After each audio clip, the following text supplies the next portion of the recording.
Today I'm taking a trip into the center of Buenos Aires to sell some US dollars. With the financial turbulence over the last couple of months,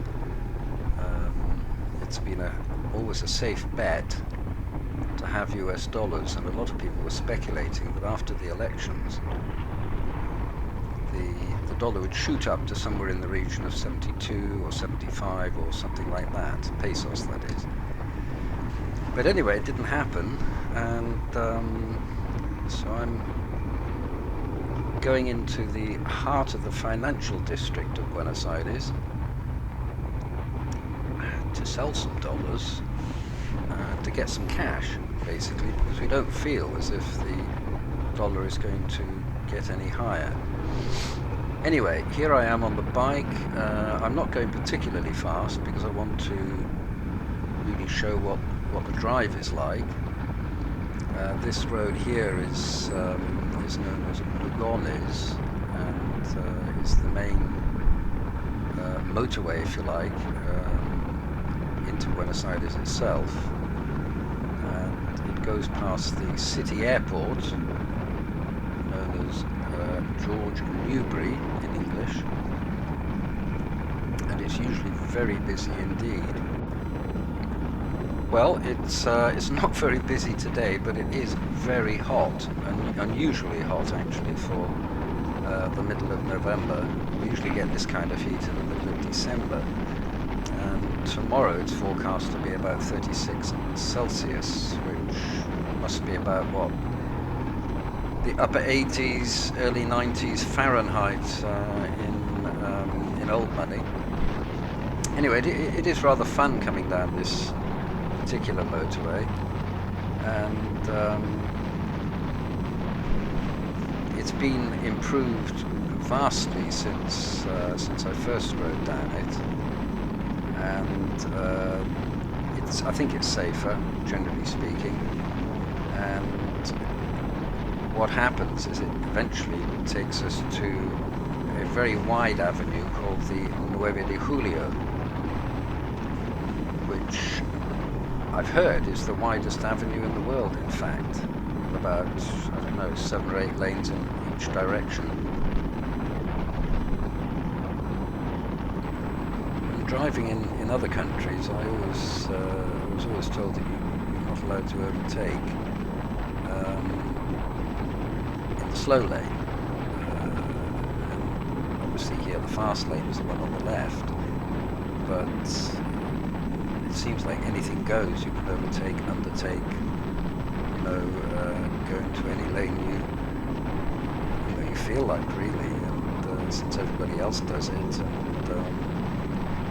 as I say, you really just have to go with the flow, as far as I can see.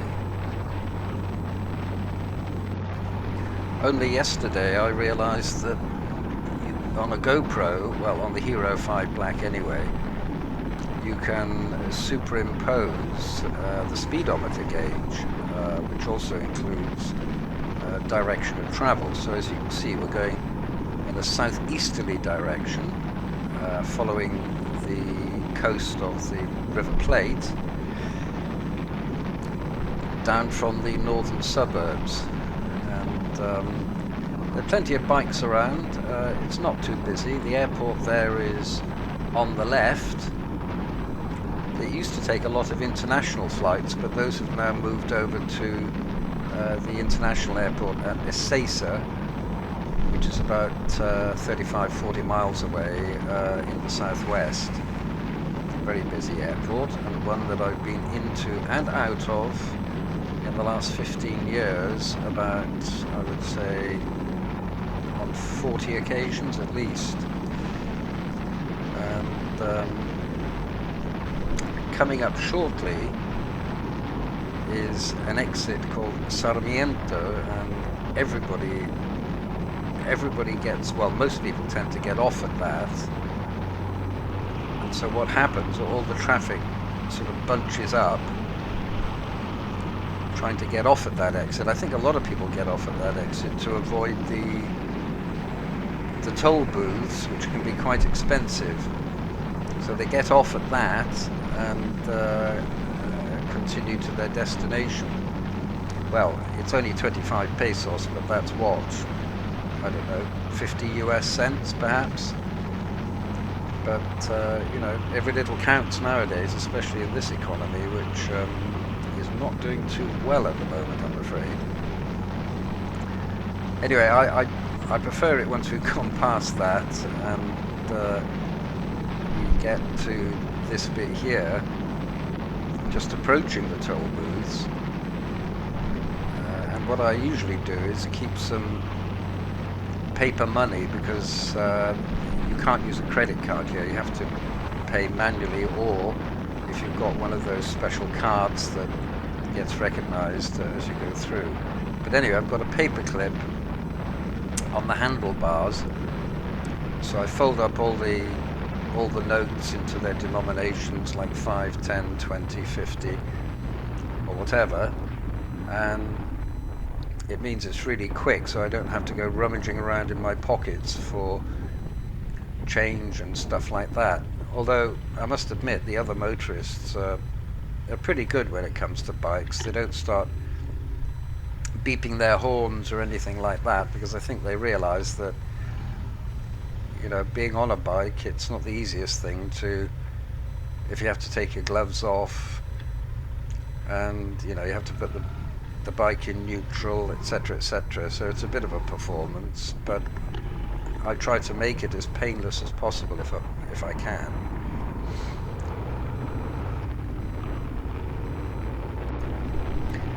You have to be very careful to get into the right lanes here, because I made the mistake last week of not getting into that right-hand lane you see over there to get down to the port, because on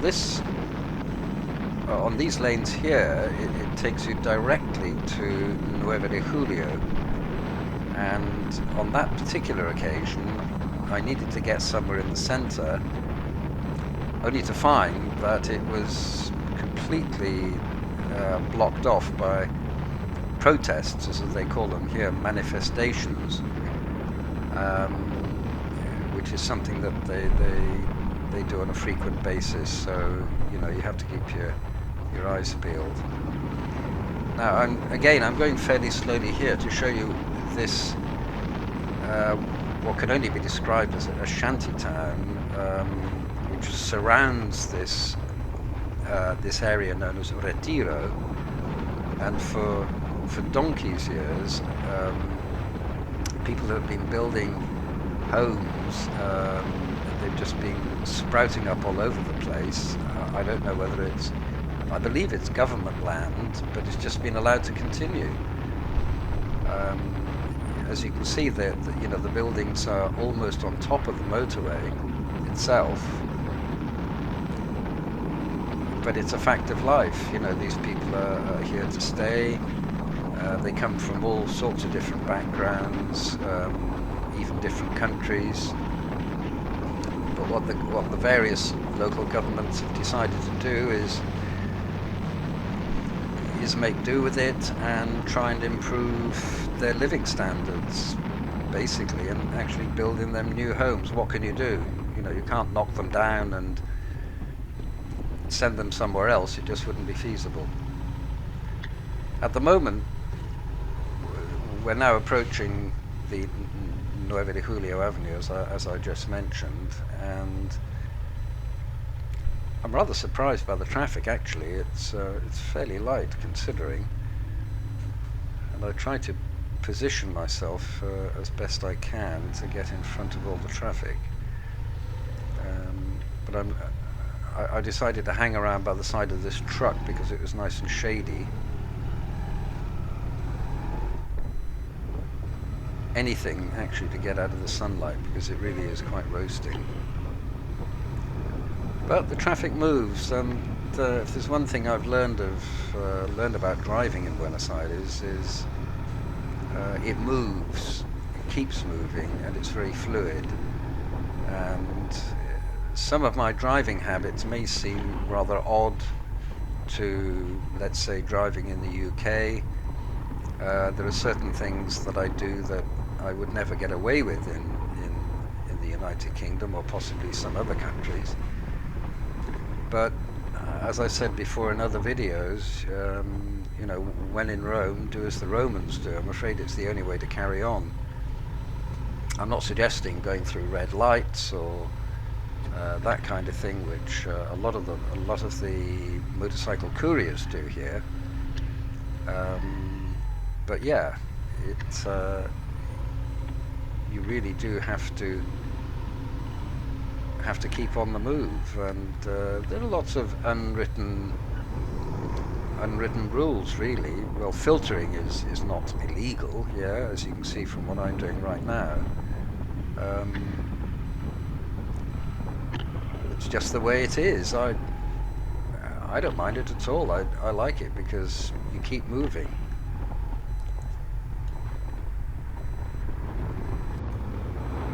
Coming up now, as you can just see in the distance, is the rather famous obelisk. And I'm having to turn off here because the center lane doesn't allow you to turn left. So you have to get into the other lane, which then allows you to turn left. It's a good system, and it actually works. So the middle lane is generally speaking for traffic that's just going straight through the city, or possibly down to another motorway at the end.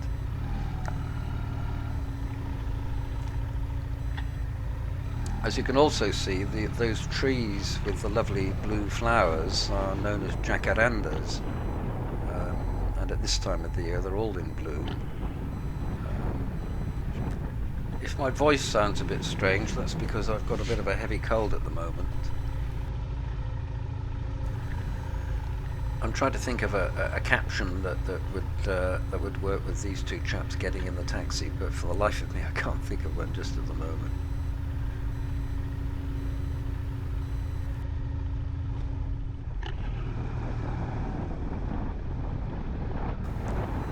Well, it's at this point I realised that I needed to turn left here, but unfortunately I really couldn't slice across all that traffic, and around the obelisk it gets a little bit complicated.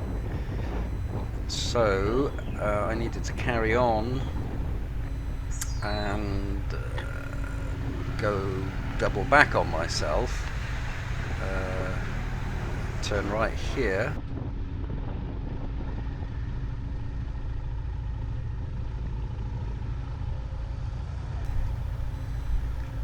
Yes, these pedestrian crossings are, well, they're not confusing, but it's sometimes you don't know whether the pedestrian has the right of way or the motorist has the right of way. But either way, whatever system you adapt, which generally speaking, you know, people seem to drive across the pedestrian crossing, even if there's you know, there's somebody actually on it, which may seem a little bit strange, but or should I say, you go behind the pedestrian, you know, when they're on it. I mean, if you actually stop at every single pedestrian crossing waiting for people to cross, you'd have people crawling all over you, beeping their horns and just going crazy. So, you know, as I said earlier, you know, I've just found the best policy is to do what everybody else does, quite frankly. Those little ribbons on that red car hanging off the back, I learned some time ago, were to ward off evil witches. The red one in particular, but I'm not sure about the blue one. Anyway, there we have the obelisk from another angle. It's quite impressive, I must admit. And at this point, I need to cross. I need to go straight across there in order to get to where I'm going. And the trouble is, I'm in the wrong lane, and I've got a bus on the left-hand side, and I did momentarily think of crossing his bows, but I thought better of it, really, because he's slightly bigger than me. and the buses here don't take any prisoners at all.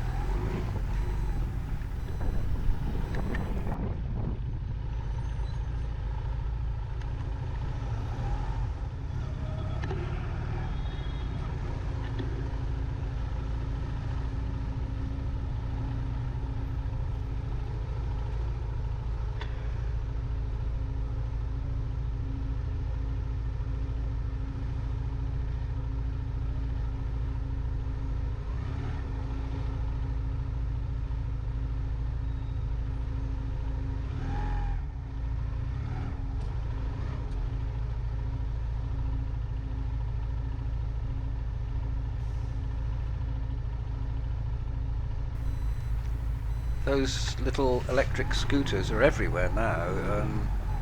You'll see them just parked, you know, 2 or 3 abreast on the pavements. I'm not sure how it operates. I think you have to use a credit card or something like that, and pay for a certain amount of time, and then it stops working or something. But miraculously, I've heard that you know that they don't actually get stolen. Anyway, at this point, I'm trying to find somewhere to leave the bike, and as you probably gathered by now, bikes park everywhere. But luckily, the pavements or sidewalks are very wide indeed, so most of the bikes tend to park there. Obviously not obstructing pedestrian access and not running any pedestrians over in the process, but you know, it's just the way it is. There really is nowhere else to, you know, to put the bike, and I usually just park mine with all the other ones. So I'm looking for a place up here on the left somewhere, because I know I have to turn left into a very narrow street where there probably wouldn't be any parking for bikes, and so I could just leave it there and walk the rest to the establishment where I'm about to sell some dollars. I can't actually say where it is, because that's a closely guarded secret, but here I am.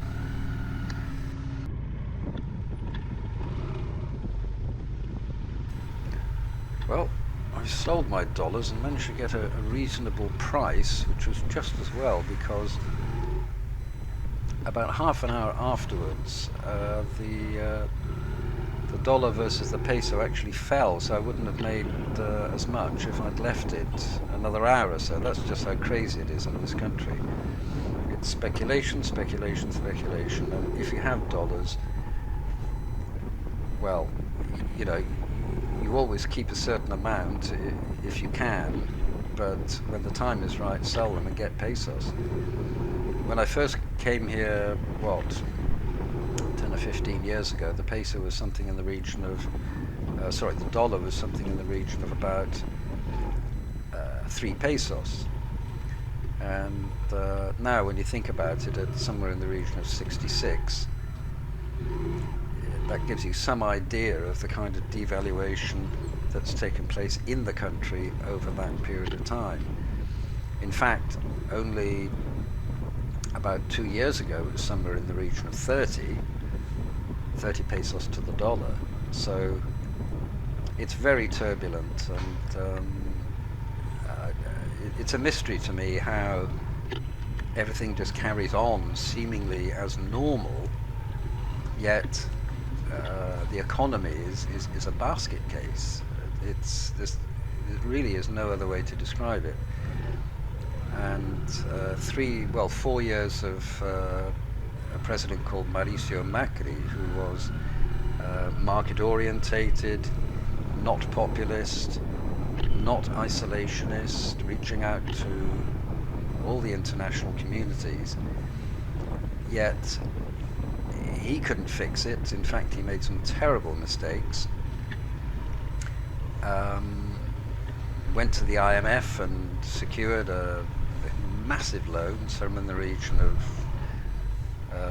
$60 billion or more, which since what happened in 2001, where the country defaulted to the tune of $90 billion US, I believe, and brought the government of De La Rua down. He actually had to resign. can see why people are very, very cynical about the International Monetary Fund. The IMF is almost a swear word over here, yet they went to the IMF, secured this loan, one of the biggest loans in the IMF's history, and here we are. So the next government that takes over on the 10th of December, you have to ask yourself, how are they going to handle the situation? Quite frankly, it's anybody's guess.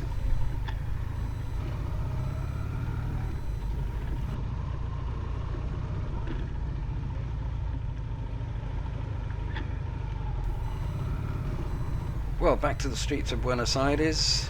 A lot of them have now been pedestrianised, although you can still drive down these. And there was a move.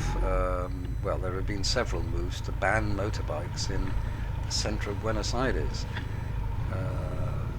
because of a phenomenon known as motochorros, who are thieves who ride motorcycles and rob banks, steal handbags off ladies walking down the street, and they are pretty dangerous, it has to be said.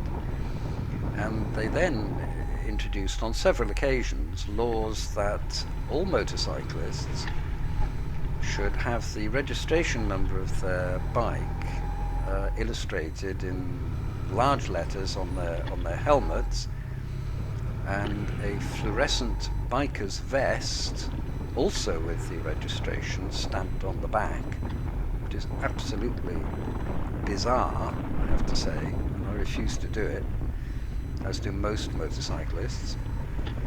Yet they still introduced it, and apparently what the thieves, which is what the law was all about, were doing was simply stealing the helmets and the reflective vests of legitimate bikers, complete with the bikes, or once they'd stolen a bike, putting the registration of that stolen bike on their helmet and reflective vest, so who's going to tell the difference? Completely bizarre, and it's a law that I refuse to adhere to, I'm afraid, because it simply doesn't work. Although in some Shell petrol stations there's now a big sign saying that unless you're wearing a reflective vest, we won't serve you petrol. Well, so what do? You go to another petrol station that doesn't insist on that ridiculous law. I'm afraid, something like that simply doesn't work, and it's an infringement of civil liberties, privacy, call it what you like, and some do-gooders decided that perhaps that's going to work, but we all know that it doesn't.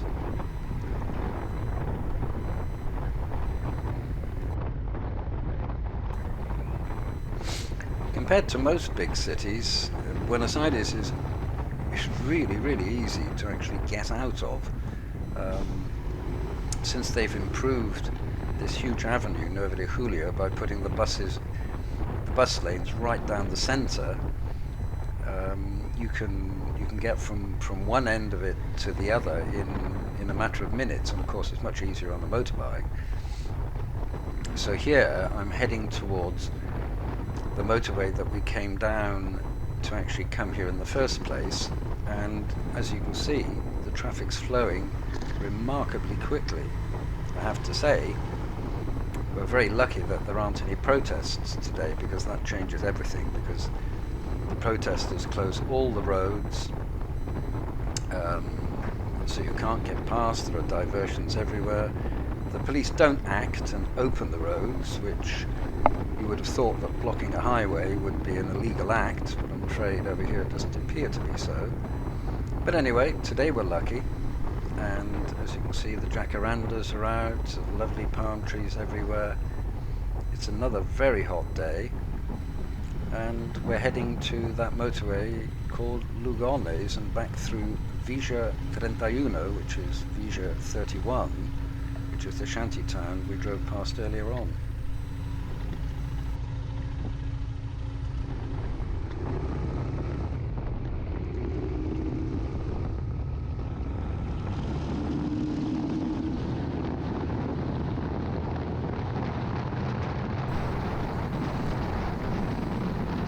again, I'm not going all that quickly just here because I wanted to show how this shanty town, or Vija as it's called here, was sort of sprouted up.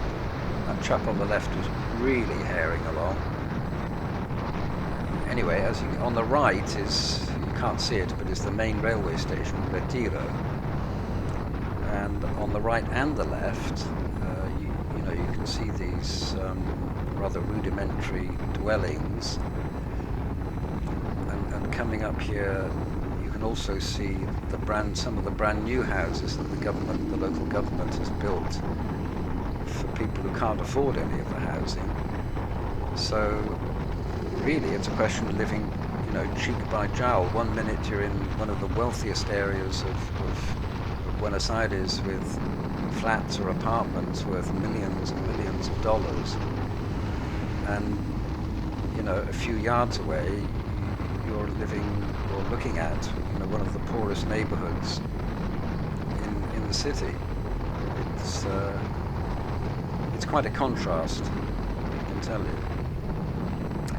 I'm pulling over just here because I haven't sorted out my change for the toll, so I have to get a few notes out and put them in the paperclip on the handlebar so that I don't have to fiddle about in my pockets looking for the change. So I'm not filling up there anyway because they wouldn't allow me to get petrol because I haven't got a reflective vest. But anyway, that's the way it is, and that's life in Buenos Aires.